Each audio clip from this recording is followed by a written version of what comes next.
আজকে আমরা একটা নতুন প্রবলেম নিয়ে এসেছি। কী প্রবলেম? হলুদ গোলবীজ এবং সবুজ কুঞ্চিত বীজ বহনকারী মটর গাছের সংকরায়নে F2 জনুর যদি 800টি অপত্য হয়, যাদের ফেনোটাইপিক অনুপাত দেওয়া আছে 9:3:3:1 হলে হলুদ ও কুঞ্চিত বীজ বহনকারী অপত্যের সংখ্যা কত হবে?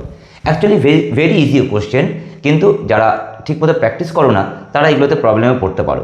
তাহলে সিম্পল জিনিস মাথায় রাখবে যে ডাইহাইব্রিড ক্রস তোমরা আশা করি করেছো। তাহলে ডাইহাইব্রিড ক্রসের ক্ষেত্রে হলুদ গোলবীজ ইজটু হলুদ সবুজ কুঞ্চিত ইজটু সবুজ সবুজ গোল ইজটু সবুজ কুঞ্চিত কুঞ্চিত এটার মান দেওয়া আছে 9:3:3:1। তাহলে আমরা চলে আসি প্রথমে হলুদ হলুদ গোলবীজ কি আসবে? এটা 800 ইন্টু দেখো 9/9 + 3 + 3 + 1 টোটাল কত হচ্ছে 16, 50, 450টি। দেন কি আছে? হলুদ কুঞ্চিত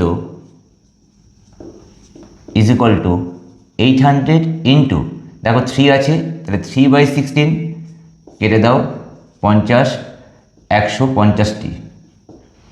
দেন সবুজ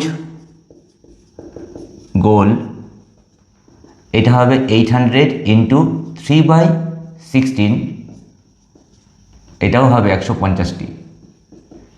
দেন সবুজ কুঞ্চিত এটা আছে 800 ইন্টু 1/16, 50, তাহলে কত হবে? 50টি। যোগ করে দেখো টোটাল কটা আছে? 800টি। তার মানে আমার অঙ্কর প্রবলেম মিলে গেল। তাহলে এখান থেকে তোমাদের যা কোশ্চেন চাইবে সেই কোশ্চেন অ্যান্সার করতে হবে। তাহলে যেহেতু কোশ্চেন চেয়েছে হলুদ আর কুঞ্চিত বীজের সংখ্যা কত হবে, তাহলে হলুদ আর কুঞ্চিত বীজের সংখ্যা কত হচ্ছে? আমাদের 150টি। তাহলে আমি আজকে একটা কোশ্চেন তোমাদের জন্য রেখে যাচ্ছি, যদি 960টি বীজ পাওয়া যেত, যদি 960টি বীজ পাওয়া যেত সেক্ষেত্রে বীজগুলির সংখ্যা কীরূপ হতো?